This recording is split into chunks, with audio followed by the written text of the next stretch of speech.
Gloire à Dieu. Je rappelle la première partie qu'on a traitée vendredi passé concernant le cœur. On a voulu parler de l'importance du cœur. Et comme j'avais dit en introduction, le cœur est composé de l'intelligence, des intérêts, du caractère, des émotions et de l'esprit. Voilà. Donc c'est en quelque sorte le mélange de l'âme et de l'esprit.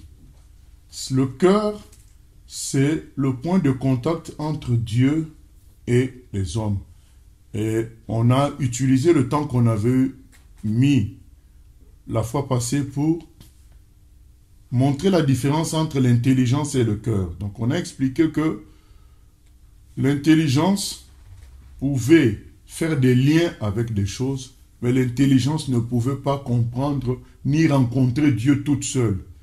Et on a donné pour preuve le fait que il y a des gens qui sont professeurs d'université, qui croient en Dieu, le véritable Dieu, mais il y en a aussi qui sont professeurs d'université, qui croient en Dieu, en des dieux du genre lune, soleil, ou bien vache, ou autre. Donc on a bien montré que l'intelligence ne suffisait pas pour saisir Dieu. Un autre organe qui englobe l'intelligence permettait de saisir Dieu, c'était le cœur. Et il n'y a que Dieu qui peut se révéler de lui-même au cœur. Et pour cela, il faut que ce cœur soit un cœur qui cède, qui s'humilie, car Dieu résiste aux orgueilleux. Et on avait dit que Dieu fait d'abord un travail de fatigue de l'être humain, de brisement de l'être humain pour le mettre en situation de faiblesse, de sorte à ce qu'il puisse accepter, enfin, de sorte à ce que Dieu puisse se révéler à lui, puisque Dieu, machinalement, il résiste aux orgueilleux. Voilà. Et pour que Dieu se révèle à quelqu'un, souvent il le fait par surprise. Il crée des situations qui fassent que la personne ne soit plus sur ses gardes par rapport à Dieu, de sorte à ce qu'il puisse se révéler à cette personne-là. Voilà. Le cœur était très important parce que c'est le cœur qui permet de comprendre Dieu. L'intelligence, ça joue un rôle, mais son rôle est petit. Elle est dans le cœur, et c'est le cœur dans sa totalité, c'est-à-dire le caractère, les intérêts, les émotions, l'intelligence, l'esprit. C'est cette totalité-là qui fait qu'on peut saisir Dieu quand Dieu se révèle à nous. Mais si on n'est que fondé sur l'intelligence, on ne peut pas saisir Dieu. D'ailleurs, c'est ça qui explique la multitude de religions, la multitude de sectes, parce que il n'y a pas que l'intelligence qui intervient, parce que si l'intelligence seule intervenait, on serait d'accord. Comme pour le soleil, tout le monde est d'accord qu'il y a un soleil, partout le soleil a le même nom, tout le monde a la même conception du soleil, parce que l'intelligence voit bien, tout le monde voit le soleil. On serait d'accord de la même manière pour Dieu. Si on n'est pas d'accord, c'est parce qu'il y a d'autres paramètres au-delà de l'intelligence qui interviennent, et ces paramètres font partie du cœur. Le cœur, donc, on a dit la fois passée, est très important pour recevoir Dieu, pour connaître Dieu, le recevoir, et aussi pour évoluer avec lui, puisque c'est écrit, vous connaîtrez la vérité vous rendra libre. Et Jésus dit, le salut, la vie éternelle, c'est qu'ils te connaissent, toi le véritable Dieu. Donc plus tu connais Dieu, plus tu es libre, c'est-à-dire que tu es affranchi de fausses conceptions. Plus tu deviens comme lui aussi, et plus tu grandis spirituellement. Donc on a besoin d'avoir un cœur à l'image de ce que Dieu veut pour pouvoir le connaître et grandir en lui. Et on avait clôturé en donnant le psaume 131 qu'on va relire encore aujourd'hui à la fin pour dire quel cœur Dieu attendait de nous, un cœur simple, un cœur d'enfant. Au fait, le contraire de ce qu'on a cité quand on a parlé, enfin le contraire, on peut tirer ça de la définition du cœur, puisqu'il y a le caractère dans le cœur, ben, le caractère que Dieu attend, le caractère simple, du fruit de l'esprit, un cœur de paix, un cœur tranquille, un cœur qui n'est pas compliqué, un cœur qui est humble, voilà. C'est ce que Dieu attend pour pouvoir se révéler à nous. Ah, c'est ça qui doit être notre objectif. Et aujourd'hui, nous allons parler du cœur comme étant le canal à travers lequel Dieu passe pour nous bénir et bénir les autres. Donc la première fois, c'était le cœur comme étant le moyen de connaître Dieu, l'organe qui nous permet de connaître Dieu, d'être sauvé par lui et de grandir dans la connaissance pour vivre dans la gloire. Mais cette fois-ci, nous en parlons comme du canal. Voilà. Un canal, le canal que Dieu utilise en nous pour pouvoir toucher les autres. C'est vrai qu'il y a les dons spirituels qui ne passent pas forcément par le cœur. Mais ces dons spirituels, lorsque ils ne sont pas canalisés dans un bon cœur, ils n'iront pas loin dans leur fonctionnement. Le cœur reste le socle dont les autres dons ont besoin pour pouvoir s'exprimer dans la pérennité, dans la durée. Le cœur reste primordial. Donc et nous reprenons encore toujours 1 Samuel. Vous savez, la dernière fois, on avait lu 1 Samuel 16, 7 pour parler du cœur. Donc lorsque Samuel cherchait à choisir qui devait être le prochain roi, il a vu le frère de David qui était grand et costaud. Il a dit, ah ben ça doit être lui. Dieu lui a dit, moi, je ne regarde pas à tout ça, je regarde au cœur. Et là, nous allons voir Dieu encore parler à Saül, le roi, pour lui dire, ben écoute, tu n'es pas selon ce que moi j'attends comme cœur. Je me suis trouvé un homme qui a le cœur que moi je voudrais. Un homme selon mon cœur. Donc nous lisons dans 1 Samuel 13. 1 Samuel 13 à partir du verset 13. 1 Samuel 13 à partir du verset 13. Samuel dit à Saül, tu as agi en insensé. Tu n'as pas observé le commandement que l'Éternel, ton Dieu, t'avait donné. L'Éternel aurait affermi pour toujours ton règne sur Israël. Et maintenant ton règne ne durera point. L'Éternel s'est choisi un homme selon son cœur, et l'Éternel l'a destiné à être le chef de son peuple, parce que tu n'as pas observé ce que l'Éternel t'avait commandé. Donc là, nous parlons déjà de quelqu'un qui connaît Dieu, mais qui n'a pas le cœur tel que Dieu attend, un cœur qui écoute, un cœur qui est simple, un cœur qui est humble, un cœur qui suit Dieu tout simplement. Du coup, cet homme ne peut plus être un canal de bénédiction pour son peuple. Donc Dieu lui dit, c'est bon, c'est fini. Je me suis trouvé quelqu'un d'autre qui a un cœur tel que moi je le voudrais. Et lui, avec lui, je vais fonctionner. Et la bénédiction qui passera à travers lui durera. Parce que chez toi, ça s'arrête là. Vous voyez, avec David, Dieu a fait beaucoup de choses. Même le temple, même si ce n'est pas David qui l'a construit, l'idée vient de David. Voilà. Et c'est lui qui a rassemblé beaucoup de richesses pour préparer la construction du temple avant sa mort. Voilà. Avec David, Dieu a assis l'adoration, a assis les structures d'Israël. En fait, c'est le plus grand roi d'Israël. Et parce que son cœur se prêtait à cela. Donc, c'est ça le partage de ce soir. Plus ton cœur est à l'image de ce que Dieu voudrait, plus tu seras un canal de bénédiction pour beaucoup de personnes. Et vous savez, on a cherché ailleurs des choses pour pouvoir être un canal de bénédiction, mais Dieu, par l'enseignement d'aujourd'hui, veut nous dire que c'est le cœur qui est important. c'est avoir un bon cœur, un cœur pur, un cœur simple. C'est ça qui fera qu'on soit un canal de bénédiction. Saül, dont il est question ici, était roi, était d'une certaine manière une bénédiction, mais comme son cœur n'était pas agréable à Dieu, finalement il est devenu une difficulté pour les enfants d'Israël, et ça a mal tourné à la fin. Et c'est là que Dieu se choisit David, qui lui va être vraiment une réelle bénédiction pour son peuple.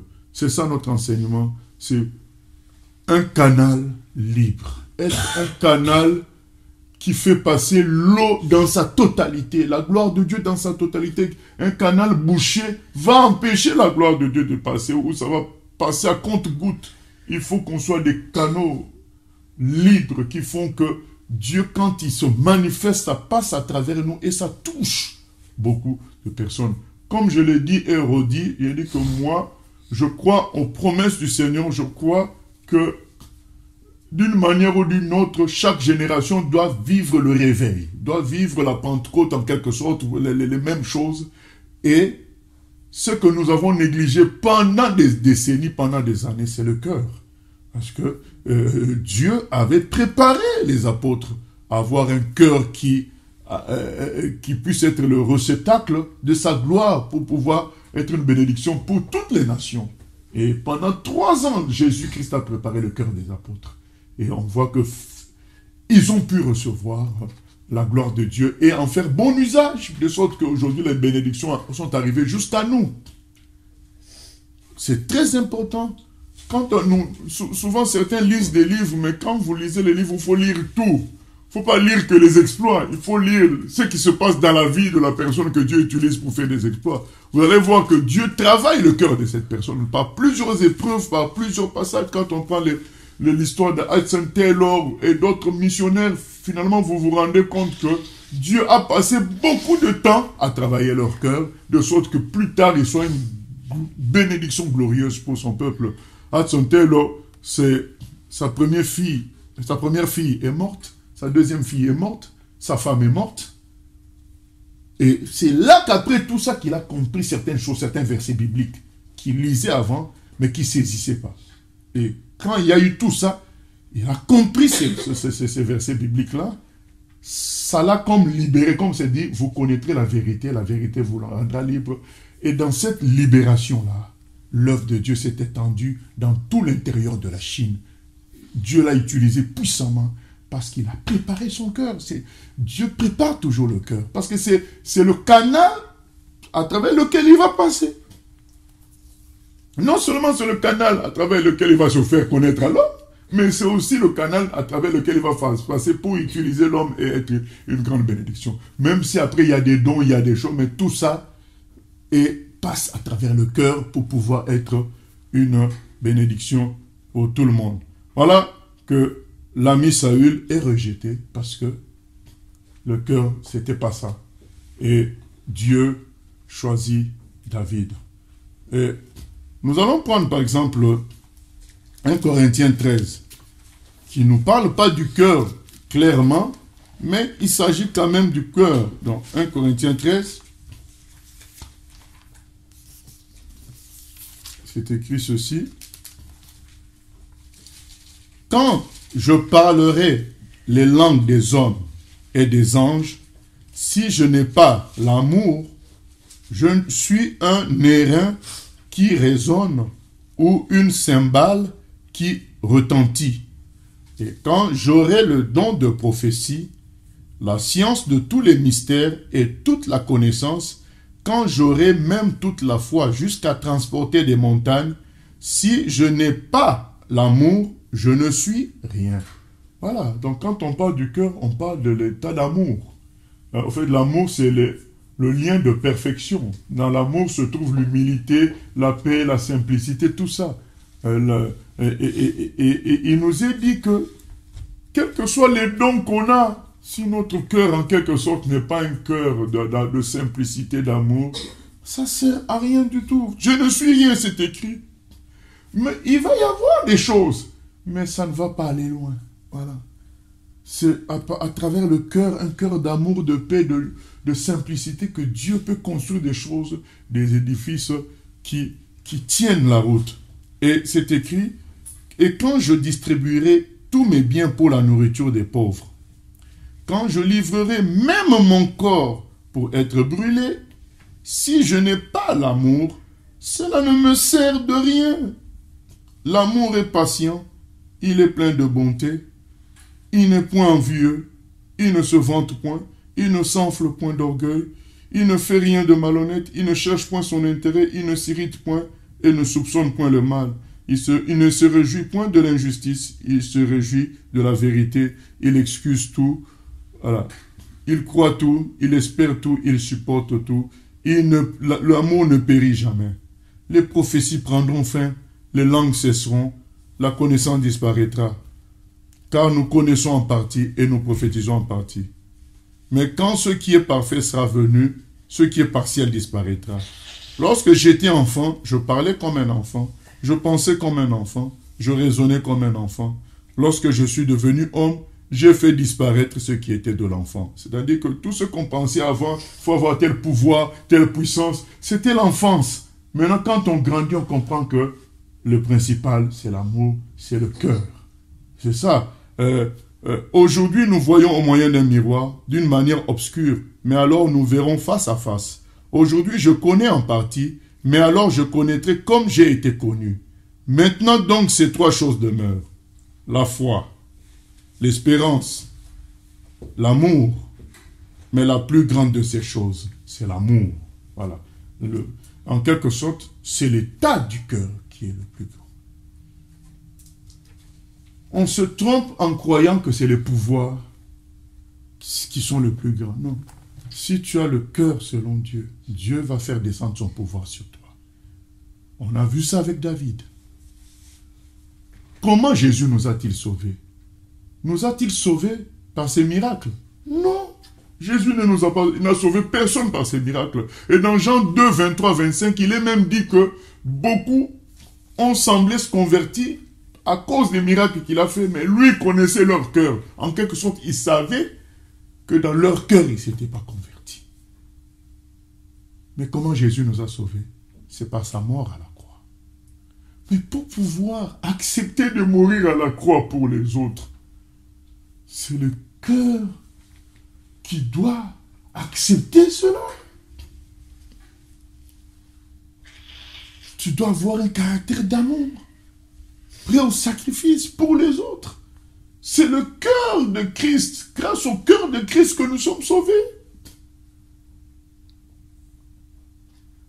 Il est écrit, le disciple n'est pas plus grand que le maître. Si le maître nous a sauvés par son amour qui l'a conduit jusqu'à la croix, mais ça sera la même chose pour nous. Si nous voulons être efficaces dans le travail que Dieu nous confie sur terre, c'est notre cœur qui doit parler. C'est le cœur. Vous savez, même quand on parle de prière, de jeûne, de tout ça, il y a des jeûnes qu'on peut faire par la chair. Mais les hindous font des jeûnes. Les musulmans font le ramadan. Mais ils n'ont pas forcément le cœur de Dieu. Et ils font ça avec la force charnelle. Et ils obtiennent en quelque sorte des résultats pour le diable. Mais un vrai chrétien ne doit pas jeûner charnellement. Il doit jeûner par le souci de son cœur de voir l'amour de Dieu se manifester sur la terre, la gloire de Dieu se manifester. Donc il y a quand même le cœur qui aime Dieu, qui veut voir Dieu se manifester, qui aime les autres, qui veut voir Dieu se manifester en leur faveur. Il y a le cœur. Quand on dit jeûner, prier, comme on vient de lire dans Corinthiens 13, s'il n'y a pas l'amour dans ça, ça ne sert à rien. Tout finit par un problème de cœur. Un cœur qui aime. Alors Dieu va envoyer son pouvoir, mais avec un cœur comme ça, on est sur des résultats à long terme. Alors qu'avec un cœur compliqué, voilà. C'est bouché, c'est bouché. Même si le pouvoir de Dieu vient, le don de Dieu vient, ça sera des résultats charnels, mais pas profonds en Christ. Si nous voulons être un canal véritable de bénédiction pour les autres, c'est le cœur qui compte. Vous savez, il y a un homme qui s'appelait George Muller. c'était un grand intercesseur. Et cet homme, il est écrit de lui que le ciel lui était ouvert. Et quand il priait pour quelque chose, Dieu exauçait. Parce qu'il avait un cœur agréable à Dieu. Et c'est ce que tout le monde avait compris. Alors il recevait des tas de sujets de prière du monde entier. Cet homme a pu gérer beaucoup d'orphelinats que par la prière, sans faire de demande de fonds. Que par la prière. Vous savez, les orphelinats, c'est-à-dire qu'il faut nourrir, avoir des bâtiments pour tous ces enfants-là orphelins et les nourrir chaque jour. Et il priait. Et c'est comme ça que Dieu a envoyé l'argent, Dieu a envoyé la nourriture, Dieu a envoyé les choses par la prière de George Muller. Donc, à tel point que le monde entier lui envoie des sujets de prière. Le cœur, c'est le canal de Dieu. N'oublions pas cela. Et au lieu d'insister sur la connaissance, sur ceci, cela, insistons sur notre cœur, notre relation avec Dieu. C'est la profondeur du cœur qui produira de grandes choses. Le Seigneur dit, des fleuves d'eau vive couleront de ton sein. Jean 7, 37 à 39. Ce sein-là, c'est quoi? C'est le cœur. Si que celui qui croit, qui a soif, qu'il vienne. La soif est où? C'est dans le cœur que se trouve la soif. Tu as soif de voir Dieu sur terre, dans son amour agir. Eh bien, c'est dans le cœur. Il dit que celui qui a soif, qu'il vienne. Celui qui croit en moi, de fleuves d'eau vive couleront de son sein. C'est très important, bien-aimé. Vous savez qu'un cœur qui est pour Dieu, même quand tu meurs, ça continue à agir. C'est-à-dire que Dieu se souvient de toi. Vous savez combien de fois il y a des versets qui disent « à cause de mon serviteur David », alors que David est passé depuis longtemps. Mais Dieu continue toujours à dire « bon, je vais faire telle chose, telle bonne chose pour vous à cause de mon serviteur David ». Le cœur continue à agir même quand la personne est morte. Parce que Dieu se souvient de sa relation avec la personne. Visons notre rapprochement avec Dieu, plus que tout. Ne visons pas ce que les gens vont dire de nous, ce qu'on va faire comme action. Non, visons notre rapprochement avec Dieu, mais dans le rapprochement avec Dieu, il va y avoir des inspirations pour faire des actions. Mais mettons d'abord le rapprochement avec Dieu, le cœur d'abord, au centre de tout. Jésus a fait cela. Il priait. C'est ça la prière. La prière, c'est de se rapprocher cœur à cœur avec Dieu. C'est ça la prière. C'est pas un exercice spirituel comme les bouddhistes qui font des jeûnes, qui font des prières. Mais oui, mais ça, c'est des techniques spirituelles religieuses. Mais la vraie prière, c'est un rapprochement avec Dieu. Où tu lui parles cœur à cœur. Jésus priait comme ça, régulièrement, parce qu'il devait être même cœur avec son Père. Et on a vu ce qu'il a été comme bénédiction pour l'humanité entière. Voilà ce que le Seigneur veut nous dire. En conclusion, bien-aimés, pensons à quelques points sur le cœur pour que le cœur soit le canal libre, pur, grand, à travers lequel la puissance de Dieu va passer pour bénir beaucoup de gens. On va trouver ça dans deux textes, dans les psaumes, le psaume 130 et le psaume 131. Déjà, on a lu 1 Corinthiens 13, ça résume bien l'affaire. Mais lisons aussi le psaume 130 et 131 qui se suivent, mais qui montrent en réalité l'état du cœur de celui dont Dieu peut se servir pour être une grande bénédiction pour les autres. Psaume 130. Du fond de l'abîme, je t'invoque, ô Éternel. Seigneur, écoute ma voix. Que tes oreilles soient attentives à la voix de mes supplications. Voilà. Cette prière nous montre quoi?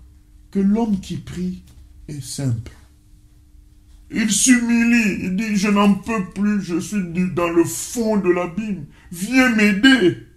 Seigneur, écoute ma voix, que tes oreilles soient attentives à la voix de mes supplications. Viens m'aider. Le cœur que Dieu cherche, c'est des cœurs comme ça, des gens qui ne compliquent pas Dieu. Ah oui, mais si il est Dieu, pourquoi ceci, pourquoi ça? Je ne dis pas qu'on ne se pose pas de questions, il faut qu'on se comprenne. Même si on se pose des questions, il faut qu'il y ait un arrière-plan, un socle où on dit, mais Dieu, il sait tout.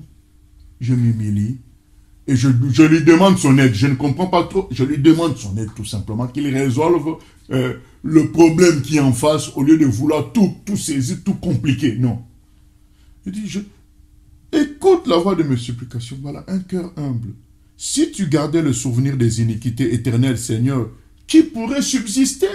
Donc, on doit bien comprendre que le cœur que Dieu attend, c'est le cœur qui comprend que Dieu pardonne. Parce que s'il doit tenir compte des péchés de chaque personne, personne ne peut être sauvé. Donc, il faut qu'on ait un cœur qui croit en ça, qui comprenne cela. Mais le pardon se trouve auprès de toi afin qu'on te craigne. Donc, un cœur qui comprend que Dieu pardonne. Et du coup, lui aussi, ce cœur-là va pardonner à d'autres. Et verset 5, j'espère en l'Éternel. Mon âme espère et j'attends sa promesse. Mon âme compte sur le Seigneur, plus que les gardes ne comptent sur le matin. Que les gardes ne comptent sur le matin.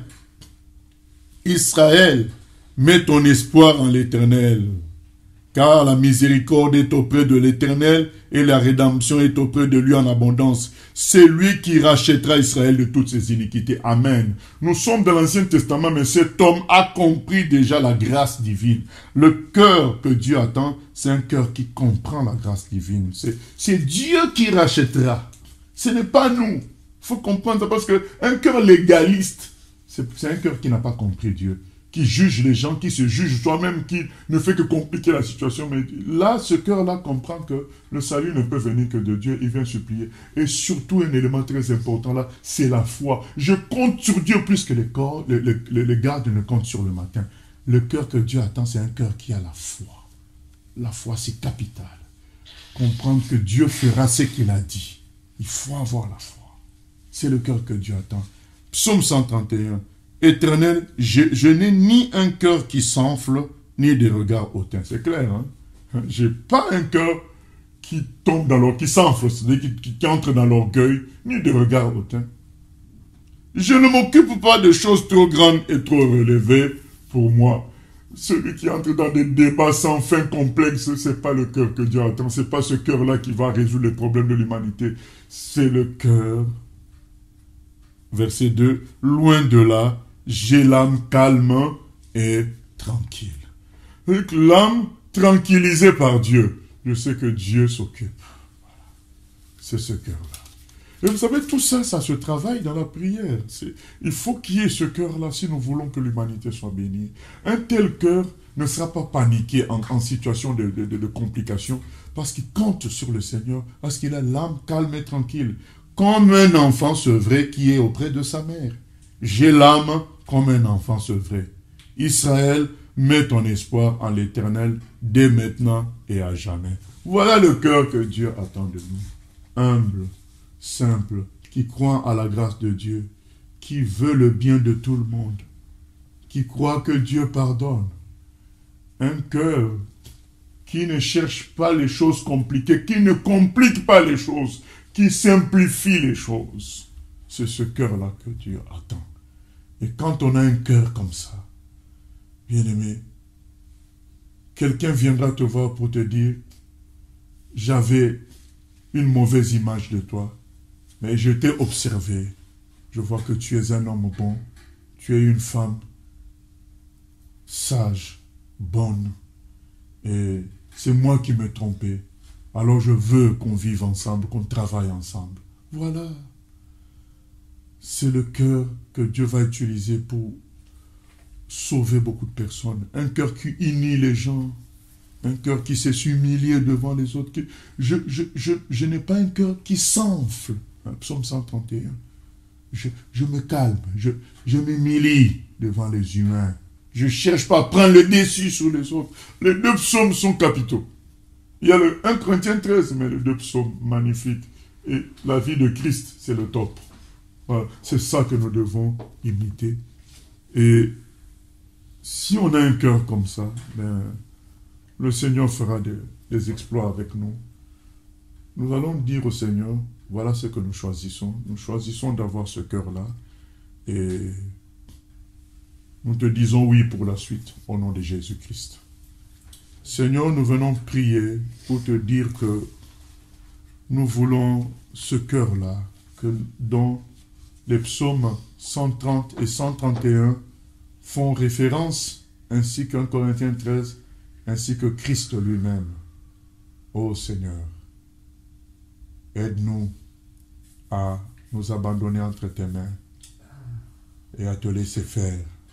Transforme-nous, que nous ayons des cœurs d'enfants, comme des enfants sevrés, qui ne compliquent rien, Seigneur, et qui ont foi que leur maman ait la protection totale dont ils ont besoin. Et nous, que nous puissions croire que tu es notre protection totale, Papa. Tout pour nous. Pardonne-nous l'orgueil et transforme-nous, Seigneur. Et nous te disons, Seigneur, oui pour la suite, au nom de Jésus. Amen. Amen.